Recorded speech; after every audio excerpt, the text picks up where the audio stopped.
Hello po, tao po. Right, sino ba yan? Hello. Ano kayo? Ako si Daddy Frankie. Sa 28 ulit, babalik kayo. So until na, wala pa rin gamot. Wala pa po. Pero bakit ganun? Parang adjust ng adjust. Baka mamaya, kaka-adjust, mawala na yung mata mo ng tuluyan. Pati yung mga paa, no? Ano yung mga yan? Hindi po ba diabetes ako? Opo. Yan po yung naging dahilan bakit po ako nagstay ng ilang weeks sa hospital. Sana mapatawad niyo ako. Kung maaari, kung gusto niyong luluhod ako sa harap niyo, gagawin ko yun.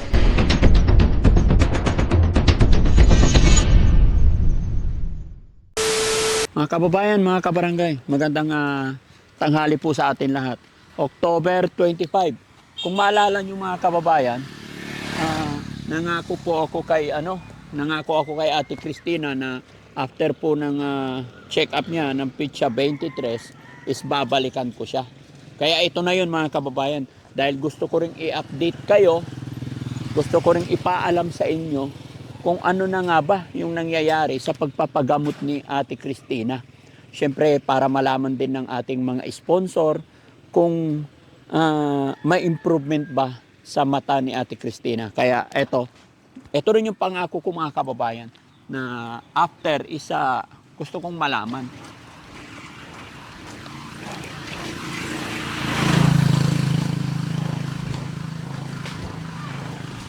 Sa labas. Tapo!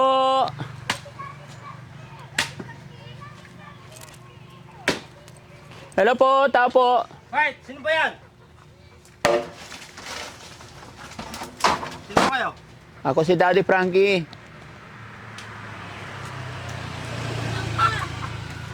Kilala ko yung boses na yun. Daddy Frankie yun. Kilala ko yung boses Daddy Frankie. Kala ko sino na po. Oo. Alam, hugas ako ng kamay. Hugas ako Sige, doon na lang. Po. Morning po. Pasok po kayo, kuya. Oo. Kala ko pati si tatay bulag din eh. Hindi ho. Gugulat ako sa'yo tay. Kayo po asawa ni ate. Opo. Kala ko pati ikaw bulag. Kala ko po kung sino na po eh. Oo. Pero kilala mo na ako. Hindi mo ba ako napapanood? Hindi pa po, ngayon. Ay, hindi pa. O sige. Good morning po. Good morning. Kumusta kayo dito? Okay lang po. Alam ko, maghugas kasi ako. Galing naman ang gripo nyo. Kahit kalakalawang na, may tubig pa pala. Maghugas po ako kahit pa paano. Anong ginagawa nyo po, ate? Maghugas po ng mga hugasan na plato. Kaya pa? Kaya pa po, pilit po kinakaya para kahit pa paano po nakakatulong po ako kay Mister. Oo. Ano pa nga siyang asawa nyo? Siya po. ang Anong aking pangalan ng asawa nyo? Mister. Rick po. Ha? Rick po, Rick. Rick. Nga pala, oh. Tatay Rick. Gugulat naman ako sa'yo, Tatay Rick, eh. Ha? Sige, upo lang kayo. Kayo na lang umupo. Huwag niyo ako alalahanin. Ayan, buti naman nadatnan kita ngayon, sir. Oo. Ang sila po sir ha. Okay Kala lang. ko kung sino na po eh. Ha? Nabigla po ako. Akala mo kung sino na. Opo. Nagsisipag. Wala trabaho ngayon, pasok. Ilan taon ka na, sir? 35 po. 35. Tapos si nanay? 44. 44. Kumusta? Kaya ako bumalik dito dahil sa sinabi ko sa'yo, Madam, na babalik ako after ng check-up nyo. Kumusta na po yung check-up nyo? Andyan na po yung resulta. Nung ano po, kailan yung 16, 17 po ata nagpunta kami. Kaya lang po, nasa urgent meeting po yung doktor ko. Mm-mm. Yung doktor ko po sa mata. Kaya in-schedule po uli ako ng 28. Sa 28 ulit, babalik kayo. Opo. So until na, wala pa rin gamot. Wala pa po. Kasi nag-try ako na bumili kaso wala po kasi nga yung doktor ko. Yung doktor ko lang po kasi makapagbigay ng gamot. Pero bakit ganun? Parang adjust ng adjust. Yun. Baka mamaya, kaka-adjust, laging busy. Mas maganda maghanap kayo or magpa-consult na lang kayo sa iba kung laging ganyan yung doktor na yon. Hindi, Baka sure na yon? sure na daw po yung sa sa 28. Sabi po nung mga staff nila doon. Ay, ganon? Opo. Oo. Kasi nagkataon na nasa urgent meeting lang daw po talaga kasi nung time na yun. Oo. Kaya Eh, baka mamaya, pag adjust ng adjust, mawala na yung mata mo ng tuluyan. yun na nga po sabi ko baka po lalo hindi pa ako nakakainom ng Yes gamot. po. Kasi ang sakit, pag hindi naiinuman ng gamot, palala po ng palala. Wala po kasi nabibili dito nun. Hindi po nila kilala yung Ala, gamot na yun. sampab yan pa. San Fabian. Yung mismong doktor ko lang po talaga sa mata, yun po lang ang makakapagbigay ng gamot na yun. Sige. So, pagdating ng 28, Babalik sana andyan na siya, no? Sana magkaroon ka na ng gamot. Kasi ate, gusto ko rin kasing ma-update yung mga followers natin na gustong-gusto nila, yung panalangin nila na makakita ka ulit. Gaya nga po nito, para po siya ngayon mahapdi kasi nga po dun walang gamot na Opo. naiinom. Halos magti 3 weeks na po kasi hindi ako nakainom.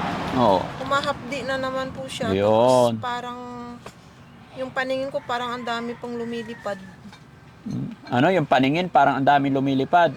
Para pong, alam niyo po yung yung parang mga tutubi na nagliliparan po. Oo, parang kumikislap-kislap. Kislap-kislap siya. Ang dami.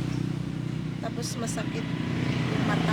Masakit yung mata. Kaya kailangan talaga. Opo. Sa 28, anong petsa ngayon? 25. So, 3 araw. So, anong araw ngayon?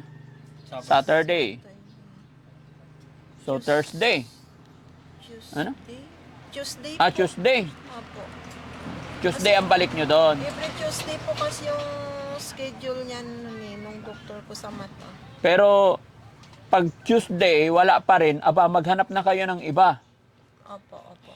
Kasi hindi po pwede pong Mahirap po Ha? Mahirap pag ganyan. Hindi po ako makapagkilos. Hindi ka makakilos. So, anong pinagkakaabalaan mo ngayon, sir? Pag dyan extra, pag tatawagin pa ako. Pag wala, doon namimingit ako ng isda. Ganyan po. So, ano yung mga paraan ginagawa mo para matulungan mo si nanay? Talagang ganyan po. Tinutulungan ako kaya hindi niya po kaya magsinop. Minsan nasusugatan na po siya. Nasusugatan. Oo. Oo. Pati yung mga paa, no? Opo. Ano yung mga yan? Sugat po yan yung lahat. na diabetes. Di po ba diabetic ako? Opo. Yan po yung naging dahilan bakit po ako nagstay ng ilang weeks sa hospital. 14. Kasi parang po siya. O, kaya kailangan talaga matutukan yan kasi mahirap pag nagkasugat ang diabetic, no? Tapos itong 2 days ago po na 2 days ago na nagpa-check up po ako nung diabetic ko. Opo. Sabi pa ng doktor, hanggat maaari daw po. Kasi parang tumaas po kasi uli yung sugar level ko. Sabi pa ng doktor ko sa diabetic, kung hanggat maaari daw po, iwasan ko muna daw mag-iisip, iwas stress. Opo. Kasi pag na-stress daw po kasi, maaari daw po palang tataas yung sugar mo nun. Kaya sabi ng doktor, hanggat maaari, iwas ka muna sa mga stress. Huwag ka muna mag-iisip ng kung ano-ano. Focus ka muna dyan sa mo, lalo na yung mata mo ay alanganin, sabi pong ganun. Bakit alanganin daw? Kasi nga po, yung gaya po pag halimbawa, kasi yung naisip ako ng isip ng problema, nai-stress ako. Yung mga ugat po niya, parang namamaga po, tapos may chance po daw na puputok ulit. Tapos magkakalat yung dugo. Kaya kailangan talaga magkaroon na po kayo ng gamot. Opo. No? Kasi yan po sa pangalawang request, Daddy Frankie, po, sinabi po nila doon sa pinagtingnan namin, may mga dugo pa din daw po. Oo. May mga bagong na dugo. Pero mawawala at maaayos yan as long as gumagawa tayo ng paraan para mapagamot. Opo. Kaya nagpapasalamat nga po ako ng malaki kasi dahil po sa inyo, dahil po sa mga sponsors, mga nagbibigay po ng tulong sa akin. Papagamot, napapatingin ko po yung mata ko. Opo. Kahit papaano po, lumalakas na din po yung loob ko. Nagkakaroon po ako ng pag-asa uli na magiging normal po yung paningin ko. Sa tulong po yan ng Panginoon, no? Opo, opo. Kumusta naman yung mga perang natanggap nyo nakaraan? Yun po, binili ko ng insulin kasi naubusan ako ng yung inject po. Tapos CT scan po. Tapos nung sa CT scan, yun yung magbayad ako ng 4-5. No. Tapos yung mga gamot po, may natitira pa naman po. Ah, very good. Talagang may, nilalaan ko po talaga siya sa sa gamot. Halimbawang naubusan po ako, mayroon po akong ibibili. Opo. Sa laban lang, no? Yun nga po, Nay. Kasi nakailang upload na tayo, hindi po ako siguro, malaki ang tsansa na napanood na po nila yung mga videos natin. Wala po bang nangungumusta sa inyo or tumatawag? Ay, tungkol po dyan, Daddy Frankie. Kagabi po, tumawag po yung pamangkin ko. Oh. Ang sabi po niya, hindi daw po pinapaalam nung kapatid ko yung address kung saan sila nandoon. Ayaw din daw po ibigay yung eksaktong address. Pati po contact ayaw. Oh. Ayaw po ipabibigay nung kapatid ko. Ngayon po yung pamangkin ko gumagawa po ng paraan. Humingi po siya ng tulong dun sa ibang mga kamag-anak ko na hingin po yung eksaktong address o number man lang na para makontak ko po siya. Kaso talaga nagmamatigas po daw yung kapatid ko. Ay, yung kapatid mo. Sinong kapatid mo yun? Yung Grace po. Ay, yung Grace. Opo. So, ibig sabihin, Same po sila halos, Daddy Frankie, silang dalawa. Parehas po sila.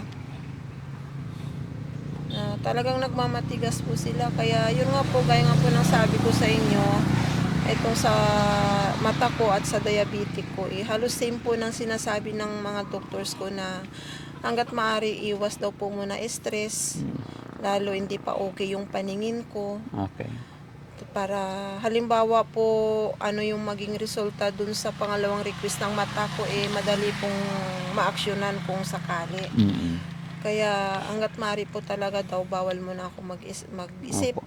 Tama Bawal yun. ma-stress. Huwag mo isipin ng problema kasi, ma'am, no?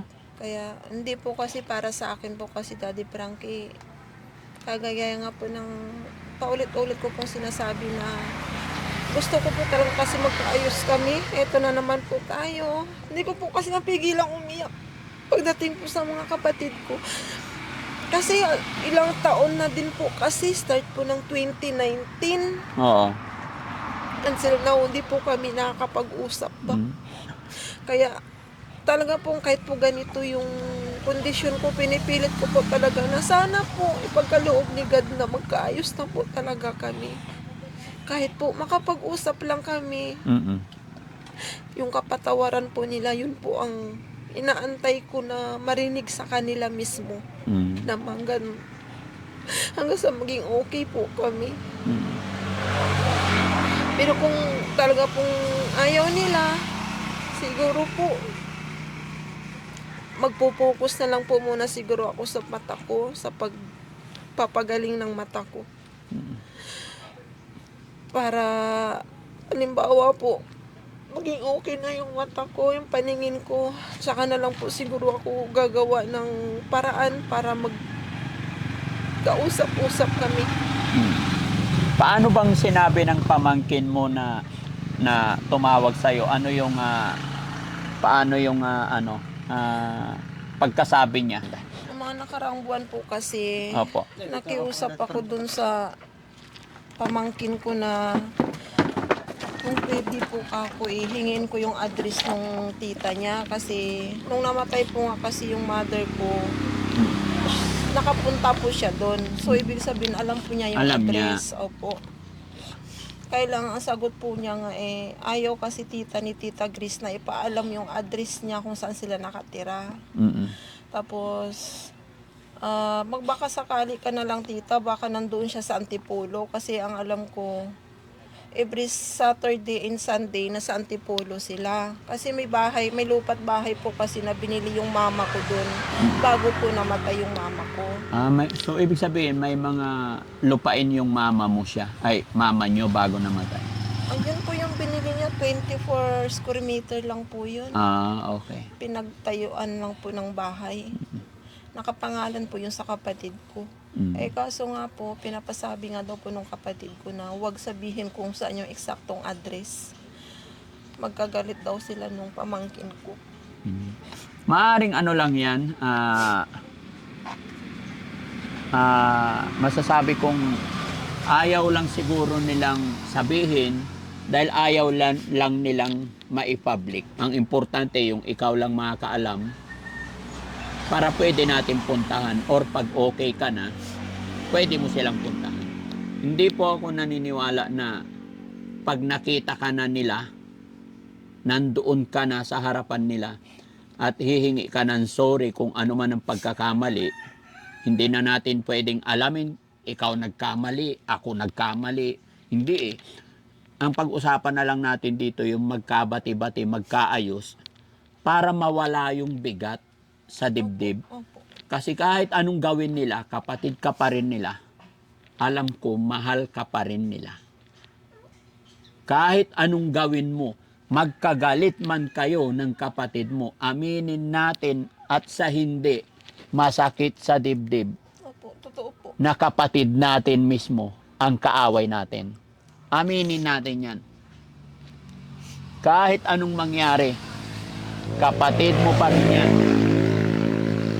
Pag kapatid mo ang kaaway mo, sa salita lumalabas sa bibig mo yung galit. Pero pag uwi mo sa bahay, paghiga mo, ikaw pa rin mismo ang nasasaktan, mabigat sa dibdib.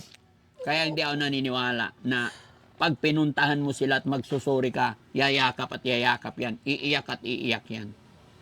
Di ba? Gaano nga ba kahirap sa dibdib na kaaway mo yung dalawa mong kapatid na hindi kayo okay? Sobrang hirap, sobrang bigat po. Sakit sa pakiramdam. Na yun po bang, siyempre, naturingang kapatid mo po sila. Hindi mo man lang magawang makausap, o mapagdaingan, o mapagsumbungan ng nararamdaman mo. Lalo po sa ganitong kalagayan ko. Hindi po kagaya nung nabubuhay pa yung mama ko. Pag ganito pong magkakasakit ako, tatawag ako sa mama ko, o kaya tatawag yung mama ko, kamusta ka na, nak? O kaya ako ang tatawag, ma, masama yung pakiramdam ko, ganyan-ganyan.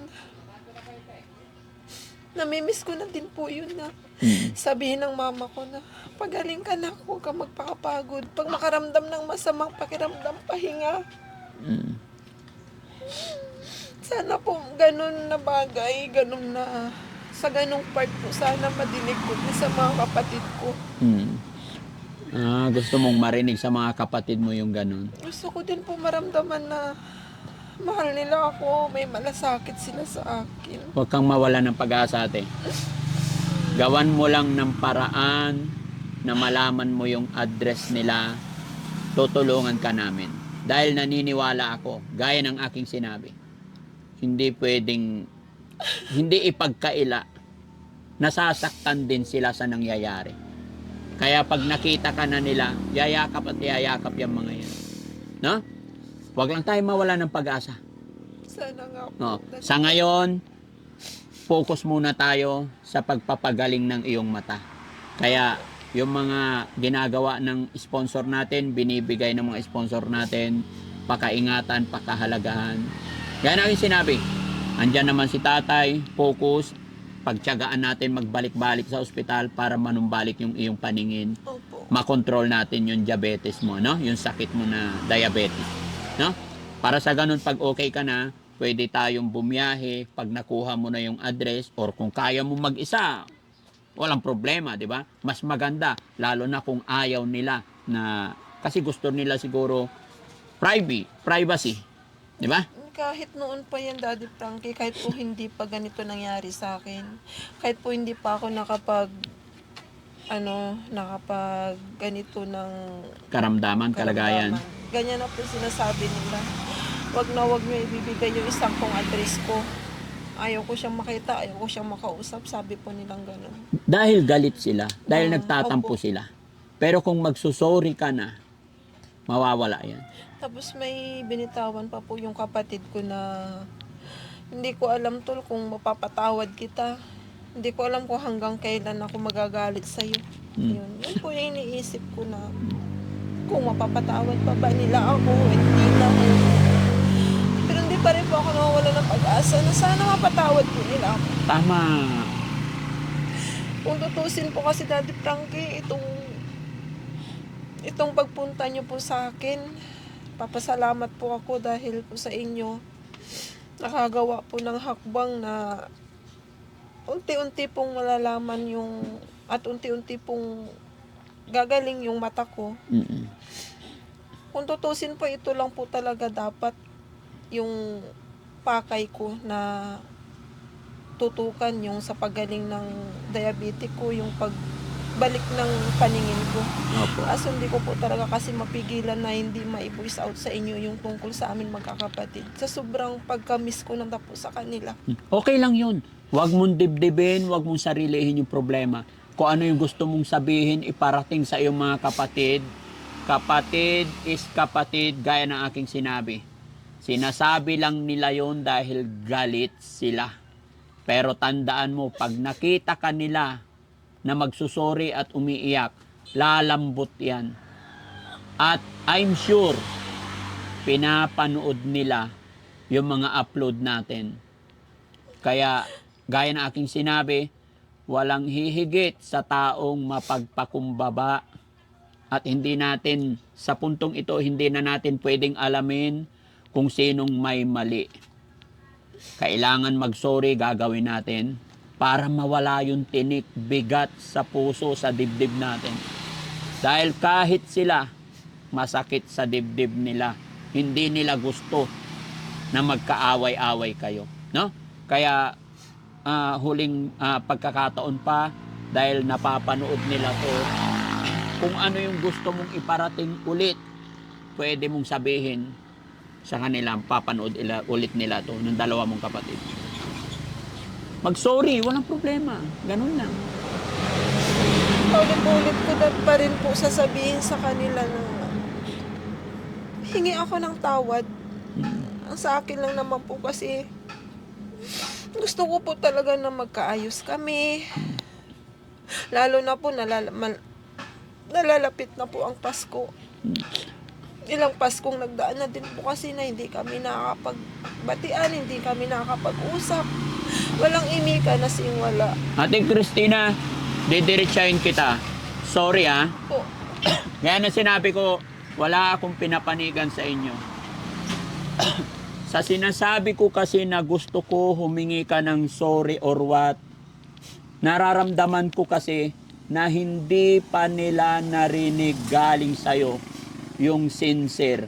May mga bagay-bagay pa silang gustong marinig sa'yo, which is ako hindi ko pa rin naramdaman yung parang may kulang pa. Kung ano man yung pagkakamali, kung ano man ang simula, alam mo kung saan sila nagtampo, kung paano yung punot dulo. Maaring hindi pa nila narinig galing sa'yo. Kaya medyo matigas pa. Kaya kung ano't ano man yon, hindi kita pinipilit, hindi sa ngayon. Aralin mo, isipin mo, kung saan nga ba nagsimula yung galit nila sa'yo. Di ba? Nasabi ko na po sa kanila yan. Hmm. Kasi ang dahilan lang naman po niya mula nga po nung nagkasakit yung mama namin hanggang sa namatay sila na. Yun nga po yung sinabi kong gusto nila ako umuwi, alagaan yung mama ko. Kaso sabi ko nga po, may sakit din ako tapos hirap din po ako magbiyahe nun. Kasi sa kalagayan ko. Sinabi ko na din po sa kanila yan nung tumawag po ako sa kanila na sana mapatawad nila ako. Yun nga po yung sagot. Hindi daw po nila alam kung mapapatawad nila ako dun sa nangyari. Hindi nila alam kung hanggang kailan. Okay.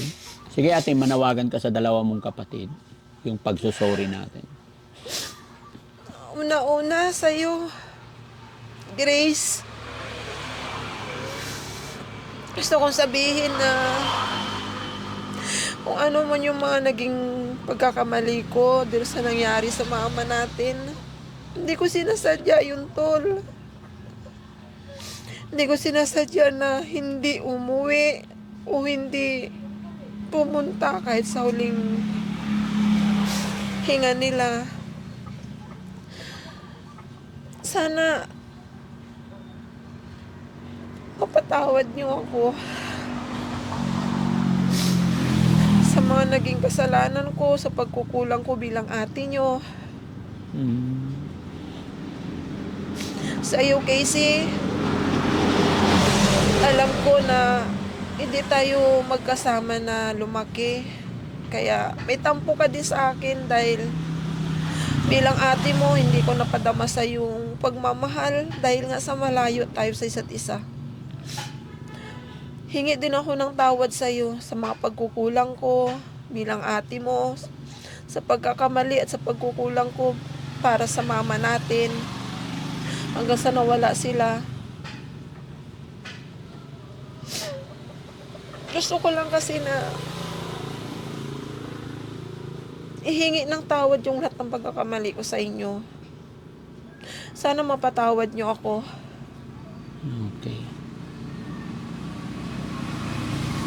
Kung ano man yung mga naging kasalanan ko, kung sa alam niyo na talagang ako yung mali, ako na yung kusang humihingi ng tawad.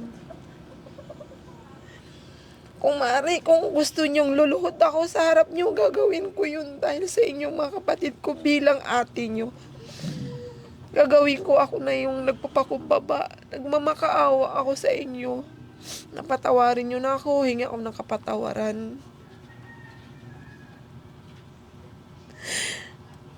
Hindi na kaya, Daddy Frankie. Sige na. Hayaan mo na, okay na yun. Napakahirap mga kababayan, sa totoo lang. Sa magkakapatid, pinaka masakit marinig. Napakahirap marinig, pangit tignan na yung ate mismo ang luluhod para sa mga nakakabatang kapatid. Hindi po basta-basta yung ganun. Ate, nararamdaman kita at huwag kang mawala ng pag-asa. Darating tayo dyan. Sa gabay at tulong ng Panginoon. Alam ng Panginoon na sincere ang iyong pagsusori. At alam ko rin na pag napanood ng mga kapatid mo to, maintindihan ka nila. No? Mga kababayan, mga kabarangay, hindi po biro-biro sa isang magulang, sa isang kuya, sa isang ate, sa isang nakakatanda, naluluhod sa mga mas nakakabata para lang maging maayos. Which is, yun po ang gusto ng Panginoon. Tandaan po natin mga kababayan, ang taong nagpapakababa ay siyang itinataas ng Panginoon. At ang taong umuunawa ay siyang laging pinagpapala. Ate, gaya ng aking sinabi, huwag kang mawala ng pag-asa, no? Tuloy-tuloy tayo at salamat sa Panginoon dahil laging malakas ang katawan natin. Sabi nila habang may buhay, may pag-asa, no? Kaya kami pumunta dito ay para kumustahin lang at alamin gaya ng aking sinabi nakaraan na babalik at babalik ako. At eto na yon, nandito na ako. No? Pero hindi talaga mapigilan mga kababayan na napunta na naman ang usapin sa kanilang mga kapatid dahil ang pagpunta ko dito ay kumustahin lang, pero nakwento ni ate na tumawag ang pamangkin na ayaw daw ipasabi. Pero gaya ng aking sinabi, hindi natin alam din ang punot dulo, reason, baka ayaw lang nilang i-public, which is i-respect natin yan. Pero gaya ng aking sinabi, pag ito nakita na nila, napanood nila yung mga video, lalambot at lalambot yan. Tandaan nyo po yan mga kababayan. Bago tayo magtuloy-tuloy, ate, may nag-message ulit sa atin at may nagpapaabot ng tulong sa'yo. Sadyang napakabuti ng Panginoon. Dahil sa pag-upload natin, ay maraming naawa sa kalagayan mo ate. Kaya ako rin ay nagpupursige, nagpapasalamat sa ating mga taga-panood, taga-suporta. Dahil marami tayong mga kababayan na napakabait. Kagaya po ni Ma'am Aussie ng Australia. Nag-message po siya. Sabi niya, Daddy Frankie, nagpadala po ako para kay Ate Christina, yung malabo ang mata, from OC of Australia. Nag-send ako sa iyong GCash, isi-send ko sa messenger mo ang resibo. Kaya nagsabi ako na thank you. Kaya nandito po ako ngayon. No? Kay Ma'am OC ng Australia, bagamat hindi po ito yung una na pag-support nyo kay Daddy Frankie, marami na po kayong naipadalang tulong para sa mga beneficiary natin. Muli po ako ay nagpapasalamat kasama ng aking team. Salamat po talaga at nawa, i-bless pa kayo ni Lord na magtuloy-tuloy ang blessing sa inyo at ingatan pa kayo. Mag-ingat din po kayo sa inyong kalusugan. Kabayan Ma'am OC ng Australia. No? Salamat po. Siya po ay nagpadala ng naiyak tuloy ako. Ha? Ano po kayo, pati kayo. Opo. Ayun. Ate, nagpadala ng 4,000, no? Kamay, ate. 1, 2, 3, 4, 5, 6, 7, 8. 4,000. Dahil kagustuhan din ng Team Daddy Frankie na magtuloy-tuloy at makakita ka para pag nakakita ka, isa maayos ninyo magkakapatid, no? So, meron pa. So, 8. So, dagdagan pa natin. Kasi 4,000 na yan. Dagdagan pa natin. 1, 2, 3, 4, 5, 6, 7, 8, 9, 10, 11, 12. No? Para total of 10,000, no? Para pagbalik ninyo doon, mabibili nyo lahat ng mga gamot na iriresita, no? Gamot tsaka patak po yun eh. Opo. So, yung natanggap mo ngayon is 10,000. Yung 4,000 galing kay Ma'am OC ng Australia. Tapos yung 6,000 galing po kay Daddy Frankie. Thank you po, thank you. Kagustuhan ko na mabili lahat. Tay, urong ka dito, Tay. Salamat sa'yo, Tay, kasi hindi mo iniiwan, hindi mo pinapabayaan si nanay. No? Bata ka pa, Tay. Yun nga po eh. Ano masasabi ni Tatay?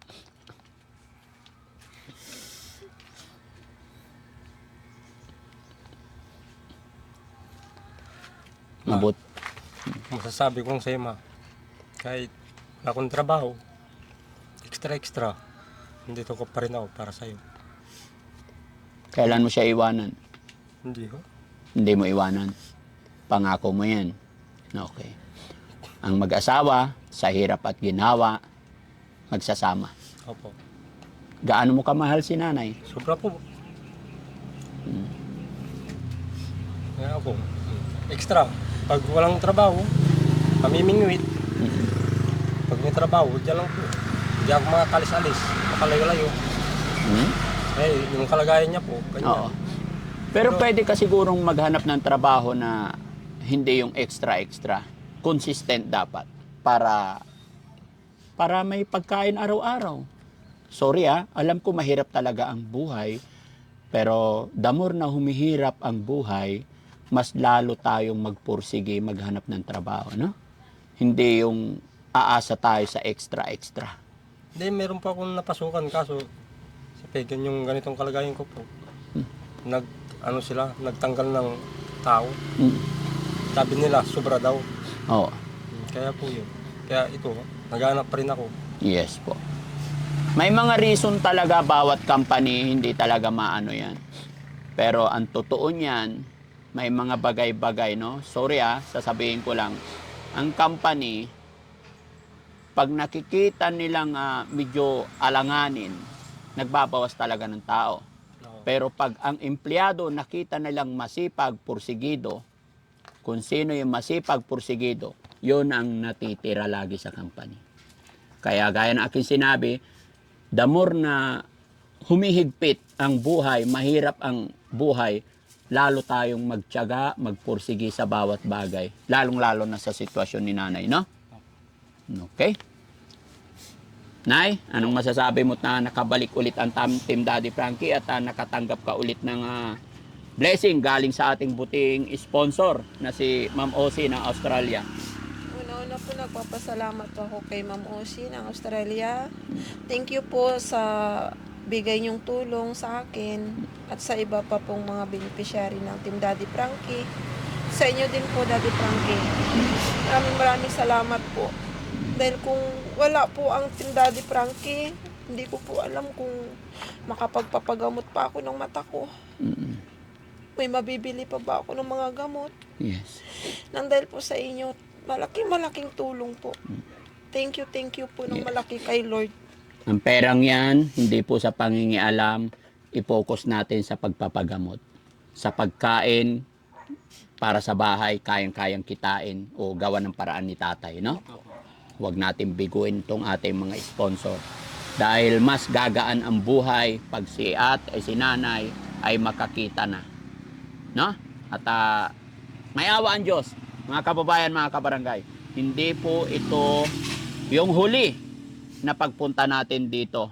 Lalong-lalo na't nandyan ang mga manunood natin, andyan ang ating mga sponsor na sumusuporta at nagmamahal kay ate.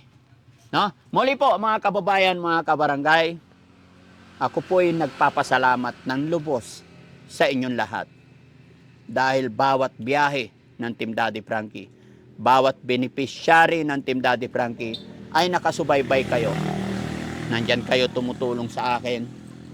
Gaya ng aking sinabi, mga kababayan, ano man meron ngayon, ano man ang kinatatayuan ko ngayon, kayo po ang dahilan.